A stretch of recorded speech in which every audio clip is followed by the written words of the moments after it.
चाह पिए में फायदा जी नुकसान जी? तो बोली दोनों जी। तो दोनों कैसे समझावा? तो वकील समझाया कि सुनो, अगर कोई पिला देना चाहे तो फायदा है, और किसी को अगर पिलाना पड़ जाए तो ये नुकसान है, बचना इससे।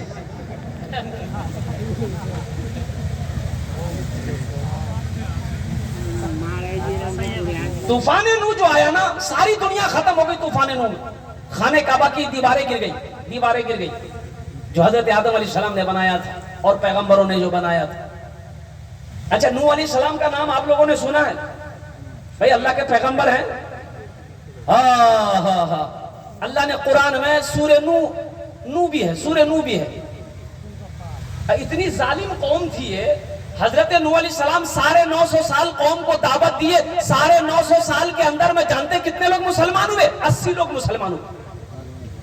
कितने लोग मुसलमान बोलिए? 950 साल हुकुम, 950 साल कलमे की तबलीग किए, 950 साल मेहनत किए, इस मेहनत का नतीजा ये निकला सिर्फ 80 लोग मुसलमान हुए। हजरत नूह अलैहिस्सलाम लोगों को समझाने जाते तो लोग समझने को तैयार नहीं, अल्लाह की बातों को मानने को तैयार नहीं, अल्लाह के पैगाम को सुनने को तैयार नहीं, अल्लाह को मानने को तैयार नहीं। यहाँ तक कि हजरत नूह अलैहिस्सलाम को पत्थर लेकर लोग उठ जाता था मारने के लिए, मार भी देता था।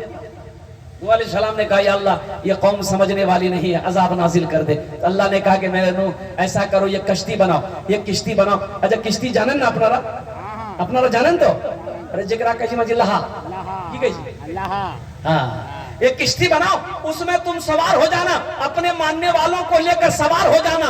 जो कश्ती में सवार हो जाएगा वो बच जाएगा, बाकी सबको मैं हलाक कर दूंगा। अल्लाह ने हुक्म दे दिया, ऊपर से भी बारिश नाजिल करूंगा, नीचे से भी बारिश। अब वो जो कश्ती बनाने लगे, कई महीने लगे, बहुत बड़ी कश्ती बनाई हजरत नूह अलैहिस्सलाम, बहुत बड़ी कश्ती बनाई। तो लोगों ने कहा कि नूह ये क्या कर रहे हो? बोले कश्ती बना रहे। बोले काहे को? हजरत नूह अलैहिस्सलाम ने कहा अल्लाह का अजाब आएगा। तो लोग मजाक उड़ाने लगा, कैसा अजाब? कहां से अजाब? पीने को पानी नहीं, कश्ती कहां चलाओ? अब देखिए वो कौम कितनी ढीठ कौम थी। कश्ती जो बना ना, बहुत बड़ी कश्ती, इन लोग लोटा लेके सुबह मैदान नहीं जाता था, वो कश्ती में जाकर बैठ जाता था पखाना करने के लिए। अब एक को देखा, दो को देखा, तीन को देखा, अब कोई जा रहा मैदान, उसको बुला रहा है यहाँ मैदान में जाओ, सब पखाना करने लगा। और देखते देखते हफ्ता 10 दिन पूरे कश्ती को पखाना से भर दिया। नूह अलैहिस्सलाम की आंखों में आंसू आ गया, तो अल्लाह की बारगाह में दुआ कर दी कि अल्लाह ये तेरी कौम है। तो अल्लाह ने आवाज दी, ए नूह, अपने आंसू को पोंछो, आंसुओं को पोंछो। ए नूह सुनो, मैं देख रहा हूँ ये इन कश्तियों को पखाने से भर दिया है, अगर इन्हीं के हाथों इन पखाने को मैं साफ न करा दूं तो खुदा मेरा नाम नहीं। इन्हीं के हाथों साफ कराऊंगा। अल्लाह ने उस कौम के अंदर में एक बीमारी पैदा कर दी, जिस बीमारी का नाम है खुजली। की नाम जी बोला? अच्छा, खुजली जानी जाएगी? खुजला बड़ा अच्छा लगे, जिसको देखो खुजला रहा है, मर्द औरत नौजवान बूढ़ा बच्चा खा रहा है, खुजला रहा है, चल रहा है खुजला रहा है, सो रहा खुजला रहा है, बैठा खुजला रहा है, ना सोने चैन, ना खाने चैन, ना बैठने चैन, ना चलने चैन, बेचैन है, सब खुजला खुजला के परेशान। एक बुढ़वा सुबह सुबह उठा, लोटा लिया, मैदान जाना चाह रहा था, बहुत स्पीड लग गया, जाके जाके कश्ती में बैठ जाते, जगह तो थी नहीं कश्ती में, ये किनारे में बैठ गया, किनारे में बैठ के पखाना करने लगा। खुजली जो स्पीड पकड़ा ना, खुजलाया ना, बैलेंस गड़बड़ा के पखाने में गिर गया। अब जो पखाने में गिरा, जहां जहां पखाना लगा ना, खुजली खत्म। बोले रे वाह, ये तो बहुत अच्छी दवाई है।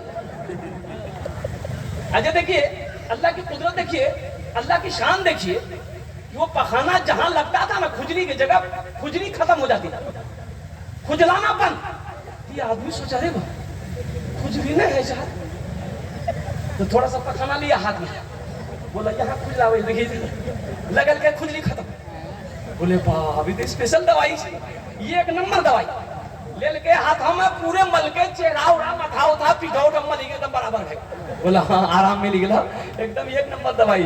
कश्ती से निकला, मोहल्ले वाले को आवाज दिया, अरे भैया दौड़िए, अरे दौड़ो मुन्ना दौड़ो, चुन्ना राजा दौड़ो, खुजली की दवाई मिल गई। अब लोग तो परेशान थे, सब दौड़े, कहाँ मिली? बोला लो पखाना उठाओ, लगाओ, ये एक नंबर दवाई है। ये अल्लाह का कुरान कहता है, ये हमारी बात नहीं, किस्सा है। नूह अलैहिस्सलाम, जब सूरह नूह पढ़ेंगे, तर्जमा करेंगे, फिर इंशाअल्लाह ये किस्सा अल्लाह ने बयान किया है। लोग हाथों में उठाने लगे, बदन में मलने लगे, जो जो मलता था सही वो खुजली खत्म हो जाती थी। कुछ लोग तो घर से लगन सेनी लेके दौड़ रहा था कि थोड़ा सा हम रो दिया बाबा वहां भी मार चार पाई नहीं चले सके, चार पहिए में लगा के सोला देंगे। देखते देखते पूरी किश्ती साफ हो गई।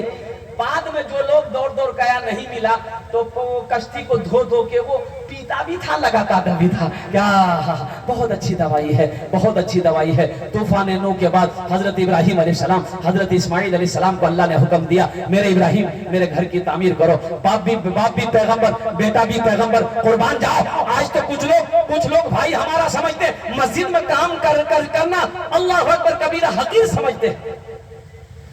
मस्जिद में काम करेंगे, मस्जिद में झाड़ू देंगे, लोग क्या कहेगा, इतना बड़ा जमींदार, इतना बड़ा पैसा वाला मस्जिद में खट रहा है, मस्जिद में मजदूरी कर रहा है। कुर्बान जाओ। मस्जिद नबवी की जब तामीर हुई ना, जानते हैं अल्लाह के नबी सल्लल्लाहु अलैहि वसल्लम अपने दामन में रेत भर भर कर, सहाबाए कराम तो काम में लगे हुए थे, अल्लाह के नबी भी दूर से रेत दामन में भर भर कर लाकर मस्जिद नबवी के फर्श पे गिराते। वो लोग खुश नसीब है जो मस्जिदों में खड़ता है, जो मस्जिदें बनाता है। हजरत इब्राहिम अलैहिस्सलाम, हजरत इस्माइल अलैहिस्सलाम ने खाने काबा की तामीर करी। कुर्बान जाओ। आज भी वो पत्थर मौजूद है खाने काबा में, आज भी वो पत्थर मौजूद है जिस पत्थर पर चढ़कर हजरत इब्राहिम अलैहिस्सलाम ने खाने काबा की वो दीवार को ऊंची किया था। आज उस पत्थर को हम लोग मकाम इब्राहिम कहते हैं। सुभान अल्लाह, बोले तो माशाअल्लाह। क्या कहते हैं बोलिए भाई, क्या कहते हैं मकाम इब्राहिम, क्या बोलते हैं बोलिए।